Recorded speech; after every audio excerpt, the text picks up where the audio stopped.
Shalom, saudara yang dikasih Tuhan. Kita bertemu lagi dalam pembahasan firman Tuhan dengan tema semua harus dimurnikan. Engkau dan aku ingin masuk surga, tapi kita semua tidak dapat masuk surga tanpa kita harus dimurnikan terlebih dahulu. Apa yang Tuhan maksud?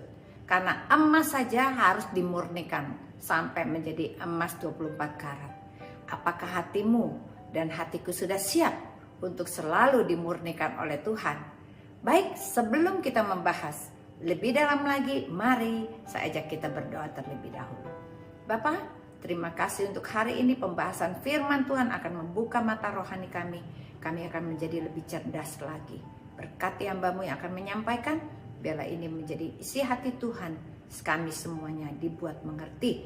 Dalam nama Yesus kita semua yang diberkati katakan amin. Puji nama Tuhan, haleluya.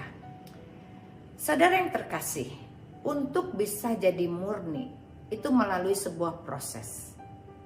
Emas kalau melalui sebuah menjadi murni harus dibakar dalam api, dan api itu harus panas sekali. Demikian juga hidupmu harus dibakar, karena semua tidak ada terkecuali, semua orang harus dimurnikan. Kenapa mereka harus dimurnikan? Dengan sebuah tujuan, yaitu engkau dan aku bisa mengenal Tuhan, supaya kita bergantung sepenuhnya hidup kita hanya kepada Tuhan, dan supaya kita tidak lagi terikat oleh apapun juga belenggu-belenggu di dunia ini yang mengikat kita, harta, wanita, tahta, dan semua kekayaan. Kita harus bebaskan supaya hati kita tuh sungguh-sungguh dimurnikan. Tuhan ingin supaya setiap kita mau lebih lagi belajar apa sih yang menjadi isi hati Tuhan. Mari kita lihat ayatnya. 1 Petrus 1 ayat 7 berkata begini. Maksud semuanya itu adalah untuk membuktikan kemurnian imanmu yang jauh lebih tinggi nilainya daripada emas yang fana, yang diuji kemurniannya dengan api, sehingga kamu memperoleh puji-pujian dan kemuliaan dan kehormatan pada saat hari Yesus Kristus menyatakan dirinya. Engkau kalau sudah dimurnikan seperti emas murni, kita akan mendapat kehormatan dan kemuliaan pada saat Tuhan Yesus nanti datang kedua kali. 1 Petrus 1 ayat 8 berkata begini. Sekalipun kamu belum pernah melihat dia, namun kamu mengasihinya, kamu percaya kepada dia. Sekalipun sekarang tidak melihatnya, kamu bergembira karena sukacita yang mulia yang tidak terkatakan. Orang-orang yang sudah dimurnikan hatinya selalu penuh dengan sukacita. Adakah sukacita di hatimu? Atau engkau masih susah? Engkau masih sedih? Engkau masih terpuruk dalam semua masalah dan problem kehidupanmu? Tuhan berjanji pada saat engkau setia melalui proses-proses pemurnian iman ini, maka Tuhan akan memberikan engkau roh kemenangan. Tidak lagi sedih, tidak lagi tertekan, tidak lagi stres, tidak lagi putus asa. Kita semua adalah pemenang lebih daripada pemenang. Bagaimana caranya? Karena kita harus mengerti apa yang Tuhan akan lakukan dulu di dalam hidupmu dan hidupku. Mari kita lihat ayatnya. Hal yang pertama yang harus kita pahami, kita semua harus melalui dapur ujian. Aduh, gak enak bener ya. Ternyata ikut Tuhan tuh gak gampang ya. Katanya orang terima Yesus langsung masuk surga. Kata siapa? Engkau harus diuji dulu. Apakah imanmu itu benar-benar murni atau asal-asalan? Mari kita lihat ayatnya. Yesaya 48 ayat 10 berkata begini. Sesungguhnya aku telah memurnikan engkau Namun bukan seperti perak, tapi aku telah menguji engkau dalam dapur kesengsaraan. Apakah saat ini engkau sengsara? Jangan khawatir, karena Tuhan sedang menguji imanmu, sedang menguji hatimu. Kita lihat lagi ayatnya.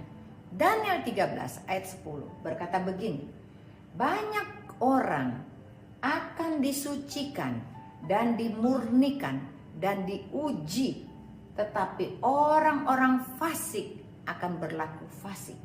Tidak seorang pun dari orang fasik itu akan memahaminya, tetapi orang-orang yang bijaksana akan memahaminya. Kalau engkau dapat percobaan, coba berpikir dengan tenang. Jangan-jangan ini adalah dapur kesengsaraan yang memang Tuhan izinkan terjadi dalam hidupmu. Pada saat engkau mengeluh kiri dan kanan, coba ambil hikmahnya. Karena Tuhan ingin memurnikan engkau seperti emas murni dan disucikan. Pada saat kita disucikan dan dimurnikan, jangan berontak, jangan mengeluh. Tetaplah berdiam diri, tetaplah bersyukur, tetap dalam hadiratnya. Kalau ada sesuatu kejadian dalam kehidupanmu yang engkau merasakan tahun-tahun ini sangat terpuruk, ikuti, jalani tanpa berkeluh kesah. Bahkan engkau belajar untuk menerima semua keadaan yang tidak baik sambil mengucap syukur. Engkau harus percaya Tuhan Yesus bukan untuk membuat hidupmu susah. Tuhan ingin membuat engkau bahagia. Tuhan ingin menyelamatkan engkau, memberikan engkau damai sejahtera dan sukacita. Tapi untuk hidup di dalam kepenuhan, hidup di dalam penuh sukacita, kita harus banyak-banyak berkorban. Tuhan Yesus berkata, pikulah salib. Pikulah salib. Jadi setiap orang harus pikul salib. Sama seperti Tuhan Yesus memikul salib. Berarti kalau ada penderitaan, Tuhan izinkan salib itu engkau pikul. Jangan mengeluh, tetapi engkau belajar untuk menerima semua. Berjalanlah perlahan-lahan bersama dengan Tuhan. Karena Tuhan Yesus berjanji tidak akan meninggalkanmu. Dia akan bersama-sama dengan engkau pada saat engkau melalui dapur kesengsaraan ini. Sampai imanmu benar-benar murni. Banyak kesusahan, tetapi engkau selalu berharap, pegang erat firman Tuhan dan berkata, percobaan-percobaan yang kualami adalah percobaan yang biasa. Pada saat aku mengalaminya, Engkau Tuhan memberi kekuatan kepadaku. Maka sekelilingmu akan terheran-heran. Apa yang terjadi? Sesuatu terjadi dalam hatimu. Engkau tidak lagi lemah, tapi engkau jadi kuat. Engkau akan lewati satu tahun bersama dengan Tuhan. Jadi kadang-kadang Tuhan izinkan dirimu dan diriku menderita untuk sesaat, supaya iman kita dimurnikan, supaya kita semakin hari semakin percaya kepadanya, semakin hari kita berpengharapan hanya kepada Dia. Ini yang terjadi. Kita lihat lagi ayat selanjutnya. Amsal 17 ayat 3. Kui adalah untuk melebur perak, perapian untuk melebur emas. Tetapi Tuhanlah yang menguji hati. Berarti hatimu dan hatiku akan diuji oleh Tuhan setiap saat. Apakah engkau ragu-ragu? Apakah engkau tidak percaya? Bahkan engkau cari orang pintar untuk tolong masalahmu. Ingat sama Tuhan. Tuhan adalah pegangan kita. Tuhan melihat hatimu. Benarkah hatimu sungguh-sungguh percaya kepada Dia? Ini hal yang pertama. Berarti pada saat engkau menghadapi dapur kesengsaraan adalah untuk menguji imanmu. Dan akan dibuktikan berapa murninya imanmu.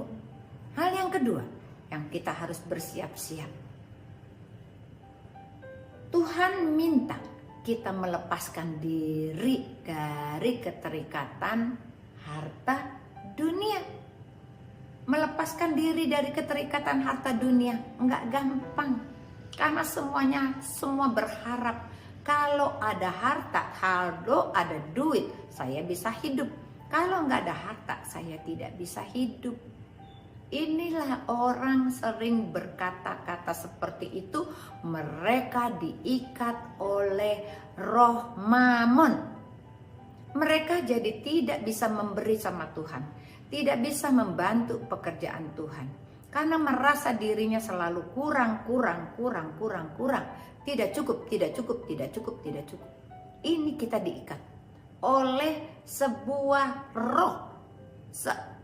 roh yang membuat kita khawatir kalau kita tidak cukup berapa sampai tahun depan anak sekolah tidak cukup. Hati-hati. Baik, kita lihat ayatnya. Wahyu 3 ayat 17. Karena engkau berkata aku kaya dan aku telah memperkayakan diriku, aku tidak kekurangan apa-apa, dan karena engkau tidak tahu bahwa engkau melarat, malang, miskin, buta, dan telanjang. Padahal secara jasmani engkau kaya, tetapi secara rohani engkau miskin, engkau telanjang, engkau buta, engkau melarat, dan tidak punya apa-apa. Kita adalah orang yang malang karena kita tidak punya prioritas di dalam melakukan aktivitas kita. Kita tidak punya wisdom, kebijaksanaan di dalam memakai uang kita. Padahal Tuhan bilang, pada saat engkau diberkati, engkau kaya, pakai kekayaan kita untuk membantu banyak orang, untuk mengumpulkan kita harta di surga. Karena harta di surga tidak akan habis oleh karat dan ngengat. Perbuatan-perbuatan yang kita lakukan di bumi adalah bahan baku daripada rumah kita di surga. Semakin engkau mau mengerti bahwa engkau perlu rumah di surga, engkau akan banyak-banyak berbuat baik, menolong orang tanpa pamrih. Itulah supaya kita punya baju, kita tidak malang, tidak melarat, tapi kita kaya hati kita. Suka memberi, generous, berarti kaya hatinya.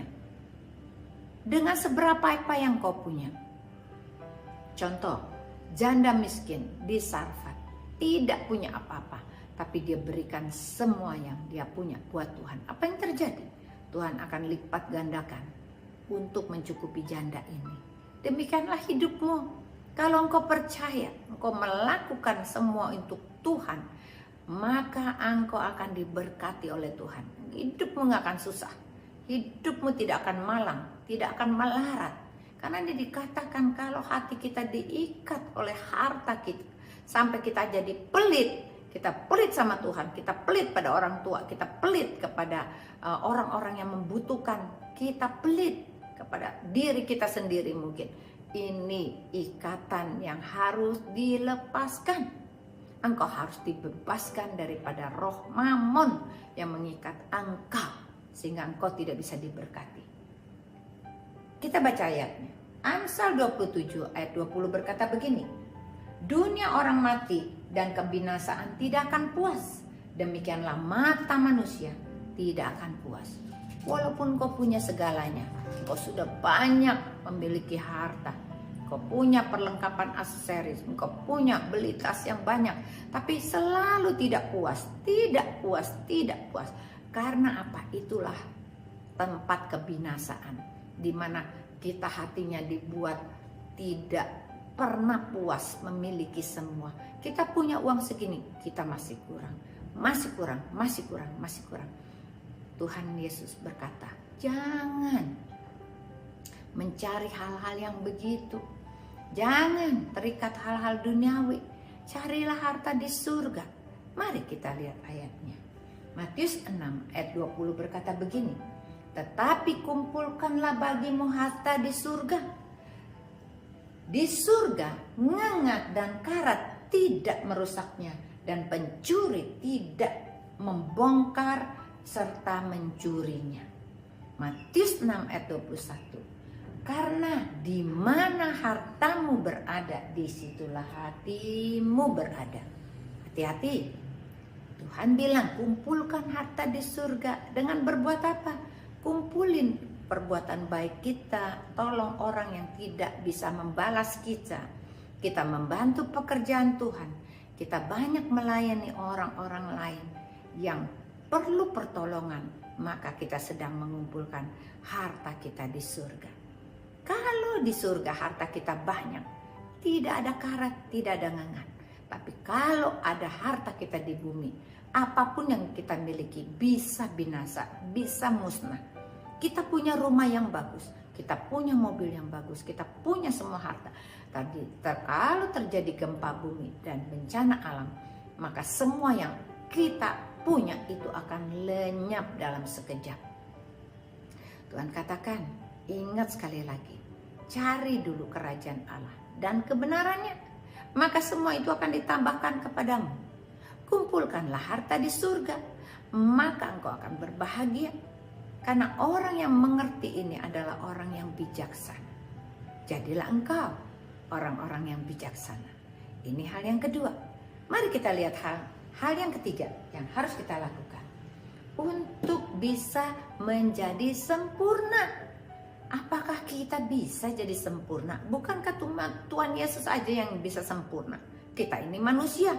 Aku di bumi, Tuhan Yesus di surga. Mana mungkin aku bisa menjadi sempurna sama seperti dia? Dengarkan baik-baik tentang ayat ini.